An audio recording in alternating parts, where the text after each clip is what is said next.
هي الحلقات تحفظني بآيات من القرآن، هي الحلقات تملأني بحب المصطفى العدنان، هي الحلقات تحفظني بآيات من القرآن، هي الحلقات تملأني بحب المصطفى العدنان، وأخلص نيتي دوما لرب واحد ديان بروح ملؤها طهر. Sure Al-A'raf tefsiri 52. ayetten başlayıp okuyumuz inşallah. Bismillah, elhamdülillah, ve salatu ve selamu ala Resulillah, ve ala alihi ve sahbihi ecma'in. Esselamu aleyküm ve rahmetullahi ve berekatuhu. Tövende dehtenlağa İbn Kathir rahimahullah'ın Kur'an-ı Kerim tefsiri Uygurca tercümesi A'raf suresi 52. ayetinden başlayıp okuyumuz inşallah. Ve Euzu billahi mineşşeytanirracim. Ulağa kitap yani Kur'an berdik. Onu yani Kur'an'ın ma'nilerini bilish asasida bayan kıldık. Onu iman etgan kavmge hidayet ve rahmet kıldık. Ula yani kuffarla fakat özleriga va'da qilingan azobning natijasini kutadi. Uning natijasi kelgan kuni, ya'ni qiyomat kuni, egillari kitobga amal qilmaganlar, ilgari kitobga amal qilmaganlar, Rabbimizning elchilari haqiqatni elib kelgan edi. Biz ularga iymon etmadik. Bugun bizga shafaat qiladigan shafaatchilar bormi? Yoki gunoh qilishdan qo'l uzib, yaxshi amallarni qilish uchun dunyoga qaytarilishimizga bo'lamdigando deydi. Ular o'zlariga ziyon soldi. Ularning Allohning sheriklari deb iftiro qilgan ma'budlari ularning ko'zidan g'oyib bo'ldi. Mushriklarning iymon etmasligiga hech bir bahona sebebining yo'qligi to'g'risida. Alloh taolo bu oyatda hamma narsa uchun bayon qilingan kitoblar bilan o'zining payg'ambarlarini avatish orqali iymon etmagan kishilarning iymon etmasligiga hech qanday bir o'zri qoldirmaganligidan xabar berdi. Payg'ambarlar Alloh taolo tarafidan ilib kelgan kitoblarda hamma narsaning tafsiliy bayon qilinganligi haqida Alloh taolo mundaq deydi. Bu hikmat bilan ish qiluvchi hammadan xabardor Alloh taolo tarafidan nozil bo'lgan oyatlarning tuzilishi puxta aqida, ahkam, vaz va qissalar tafsiliy bayon qilingan kitobdir. Uni yani Kur'an'ның ma'nilarini bilish asosida bayon qildik. Yani yuqorida Alloh taolo kofirlarning oxiratda ziyon tortqichilardan bo'ladiganligidan xabar bergan edi.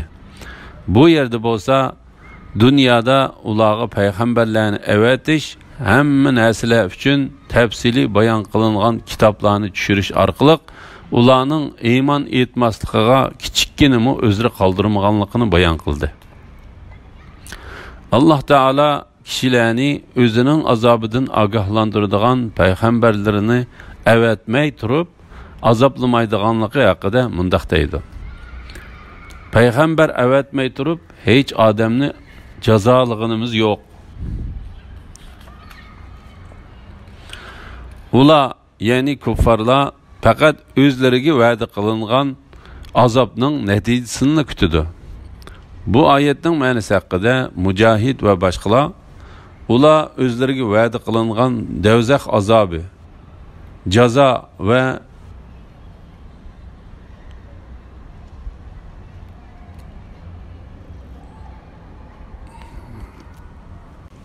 jannatlarni kutadi dedi.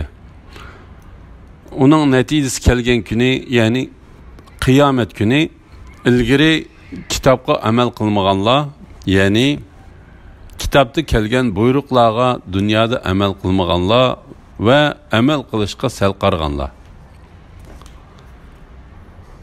Rabbimizning elchilari haqiqatni elib kelgan edi. Biz ularga iymon etmadik. Bugun bizga shafaat qiladigan shafaatchilar bormidi? Ya'ni bizni hozirgi holatimizdan qutuldira oladigan shafaatchilar bormi? Yoki gunoh qilishdan qo'l uzib, yaxshi amallarni qilish uchun dunyoga qaytarilishimizga bo'lamdigando deydi.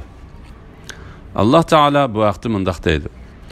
Agar ularni do'zax ustida to'xtatilgan chaqda ko'rsang, dahshatlik bir holatini ko'ratding. Ular koshki dunyoga qaytarilsak edik, Rabbimizning oyatlarini inkor qilmaydik va mu'minlardan bo'latdik deydi. Undaq emas. Ularning ilgari yo'shirgan ishlari, qabih qilmishlari tufaylidan shundaq orzu qilishdi. Ularga oshkor bo'ldi. Ular dunyoga qaytarilgan taqdirdami, man'i qilingan ishlarni albatta yana qiladi. Shubhisizki ular iymon etatdiq degan va'dasida yolg'onchilardir. Ular o'zlariga ziyon soldi. Ya'ni ular do'zaxga kirish va do'zaxda mangu qolishga hukm qilinish bilan o'zlariga ziyon soldi. Ularning Allohning sheriklari deb iftiro qilgan ma'budlari ularning ko'zlaridan g'oyib bo'ldi. Ya'ni ularning Alloh taolani qo'yib ibodat qilgan narsalari ularni tashlab ketdi va ularga shafaat qilmadi. Ular yo'liqqan azobdan ularning qutuldirilishi uchun ularga yordam qilmadi. Shubhisizki Rabbinglar Allah osmonlarni va zaminni 6 kunda, ya'ni 6 davrda yaratdi. Ondan o'zining ulug'ligiga loyiq ravishda arsh ustida qaror oldi. 6 kecha bilan, ya'ni kechining qorong'uligi bilan kunduzni yopidi. Kecha bilan kunduz bir-birini qo'g'lashidi. Ya'ni davomli o'rin almishib turdi. Alloh quyosh, oy va yulduzlarni Allohning amriga bo'ysundirilguchi qilib yaratdi. Yaratish va amr qilish, ya'ni koinotni tasarruf qilish rostdanla Allohning ilkididir. Olamlarning Robbi Allohning darajasi kattadir. Dunyoning 6 kunda yaratilganlik to'g'risida Alloh taolo bu yerda osmon, zamin va uning ichidagi barliq narsalardan iborat dunyoni 6 kunda yaratganligidan xabar berdi. Alloh taolo bu vaqtda bu oyatdan boshqa nurg'un oyatlarni tushirdi. U 6 kun bo'lsa-mu, yakshanba, dushanba, sayshanba, chorshanba, payshanba va juma kunidir. Juma kunida butkul mahluqotlar yaratilib tamomlandi. Yoki juma kunida butkul mahluqotlar yig'iladi. Odam alayhissalommu juma kuni yaratilgan.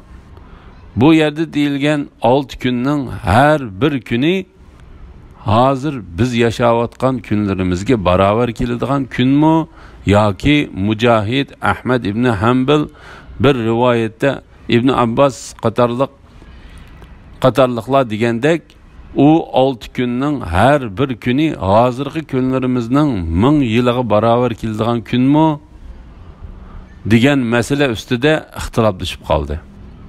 Ammo shanba kuni hech nima yaratilmagan kundir. İmam Ahmad Abu Hurayra radhiyallohu anhuning mundaq deganligini rivoyat qiladi. Payg'ambar alayhisalom qo'limni tutib turib, Alloh taolo shanba kunida zaminni yaratdi. Yakshanba kunida tog'larni yaratdi. Dushanba kunida daraxtlarni yaratdi. Sayshanba kunida odamning xuy payliga yoqmaydigan ishlarni yaratdi. Çarşamba günüde nurni yarattı. Payshanba günüde insandan başka barlıq canlıqlarını yarattı. Cuma günüde en ahırda yaratılğıcı boğan Adem aleyhisselamni asr namozidan keyin kechgacha bo'lgan bir vaqtda yaratdi degan edi.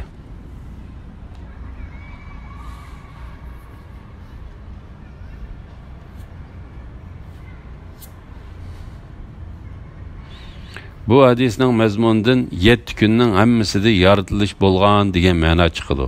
Ammo Qur'onda 6 kunda yaratdik deyilgan bo'lg'achqa Imom Buxoriy va Muslim qatorliq olimlar bu hadisni payg'ambar alayhissalomdan bevosita qabul qilingan to'g'ri hadis darajasiga yetmaydi deb qaradi.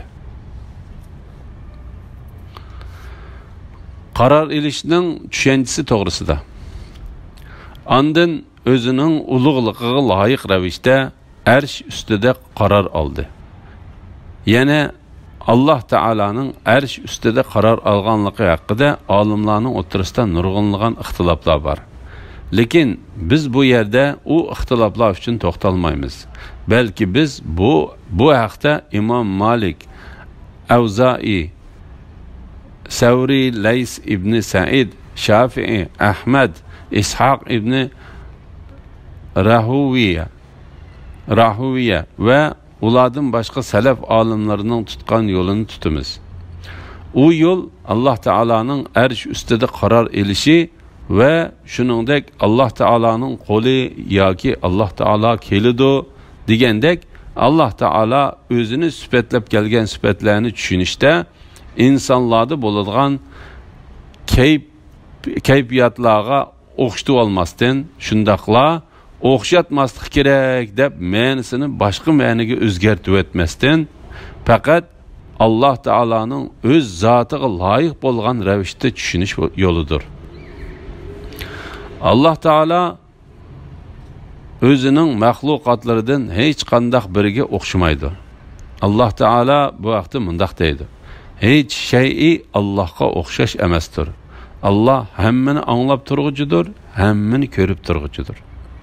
Bu vaqtda Imom Buxoriyning ustozi Naim ibn Hammad mundaq dedi: kimiki Allah Teala'ni mahluqotga o'xshatsa, u kafir hisoblanadi. Kimiki Allah Teala o'zini sifatlagan sifatlarning birasini inkor qilsa, u mu kafir hisoblanadi. Allah Teala o'zini sifatlab kelgan sifatlarda yoki payg'ambar alayhisalomning Allah Teala'ni sifatlagan sifatlarida Allah Teala'ni biror mahluqqa o'xshatqini yo'qdir. Kimiki oyatlarda va hadislarda kelgan Allah Teala'ning sifatlarini inkor qilmasa ve u sifatlar bilan Allah Teala'ni uning zotiga loyiq ravishda sifatlasa ve Allah Teala'ni butkul kamchiliklardan pok deb qarasa, u kishi to'g'ri yo'lni topgan bo'ladi. Kechi bilan kunduzning Allah Teala'ning borligini isbotlaydigan alomatlaridan ekanligi to'g'risida. Allah kechi bilan, ya'ni kechining qorong'uligi bilan kunduzni yapadi. Kechi bilan kunduz bir-birini qo'g'lashidi. Yani davamlı o'rin almışıp turdi. Yani kunduzning yo'riqligining kelishi bilan kechining qorong'uligi yo'qoladi. Kechining qorong'uligi kelishi bilan kunduzning yo'riqligi yo'qoladi. U ikkisi bir-birini tez sur'atda qo'g'lashib mangdi. Ularning mundaq aylanib turishida o'lchamdan azroqmi kechikish va o'zgarish bo'lmaydi. Bu vaqtda Allah Teala mundaq deydi: ularga Allah'ның qudretini ko'rsatadigan bir alomat kechidan iboratki, uningdan kunduzni ayirib o'timiz da, ya'ni kunduzning nurini yo'q qilib o'timiz da, ular nagahan qorong'uda qoladi. Kun belgilangan joyiga qarab sayr qiladi. Bu g'olib hammani bilgichi Allah'ның oldin ola belgilagan ishidir. Ayga sayr qiladigan manzillarni belgiladik. U oxiri manziliga yetib borganda xormining qurib qolgan shexiga o'xshash bo'lib qoladi. Kunning oyga yetib olishi, ya'ni ikkisining jam bo'lib qolishi, kechining kunduzdan eshib ketishi, ya'ni vaqti kelmasdan kunduzning o'rnini elishi mumkin emas. har bir falakka, har biri falakda üzüp turdi. Yani bu ishlarning hammasi Alloh taolaning boshqarishi, igdorchilik qilishi va xohishi ostidadir. Allah quyosh, oy va yulduzlarni Allohning amriga bo'ysundirilguchi qilib yaratdi. Yaratish va amr qilish, ya'ni koinotni tasarruf qilish rostdanla Allohning ilkididir. Olamlarning Robbi Allohning darajasi kattadir. Allah Teala bu haqda mundaq deydi. Osmonda burujlarni, yenib turadigan chiroqni, ya'ni kunni va nurliq oyni yaratgan Allohning barakati buyukdir. Duoda mundaq deb keldi. Ey Alloh, hamma narsaga igdorchilik qilish sening ilkingdadir. Barliq maqtashlar sana xosdir. Barliq ishlar sen tarafga qaytquchidir. Senden hamma yaxshiliklarni so'rayman va hamma yomonliklardan panoh tilayman.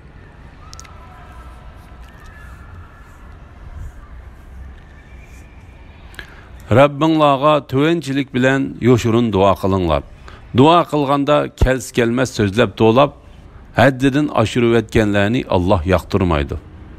Allah payg'ambarlar avatib, yer yuzini tuzigandan keyin yer yuzida bozuqchilik qilmanglar. Allohning azobidan qo'rqqan va rahmatini umid qilgan holda duo qilinglar. Shubhisizki Allohning rahmati yaxshilik qilguvchilarga yaqindir. Duo qilishga qiziqtirish to'g'risida Alloh taolo bandalarini dünya ve ahirette ularga yaxshilik ilib keladigan duolarni qilishga buyurib mundaq deydi.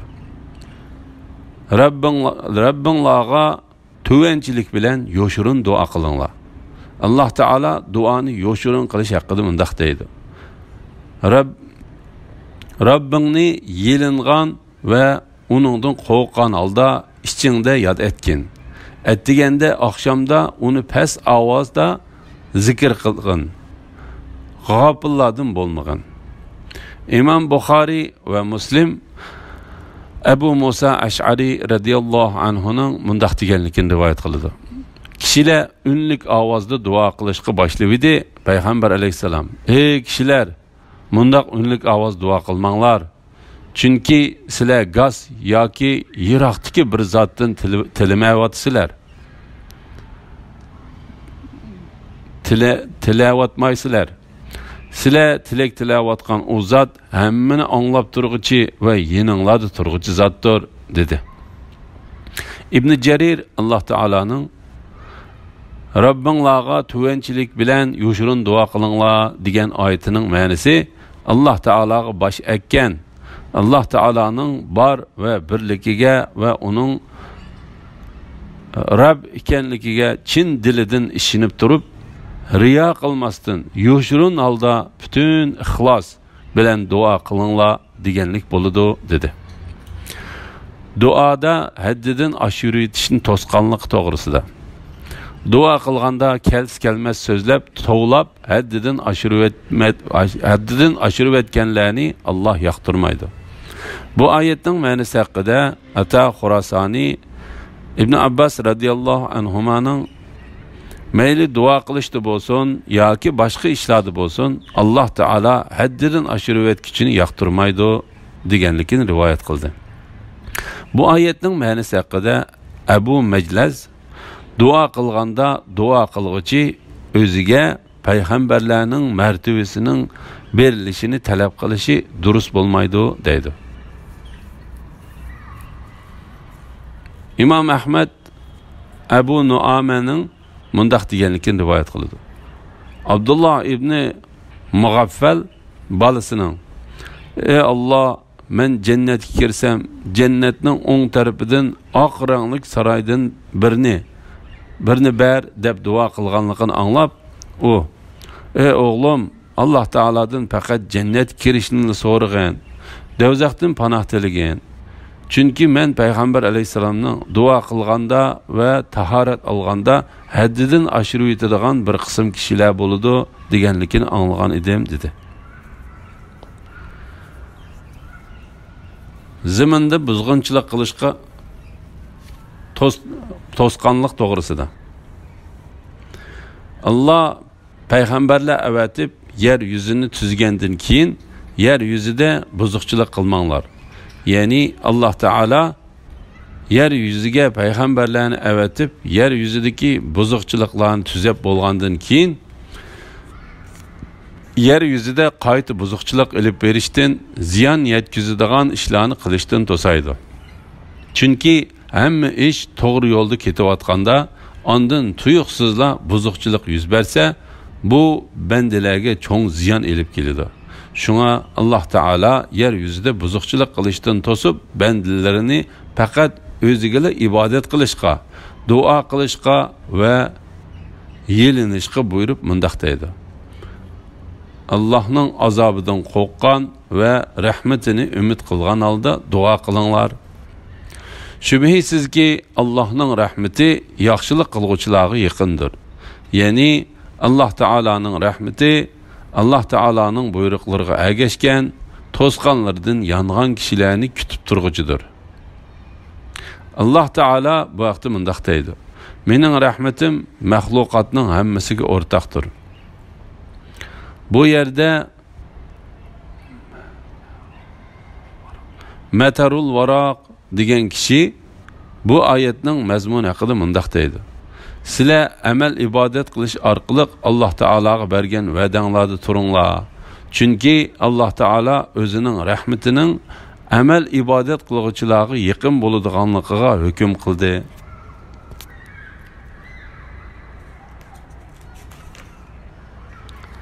Elhamdülillah, Allah şükürler olsun.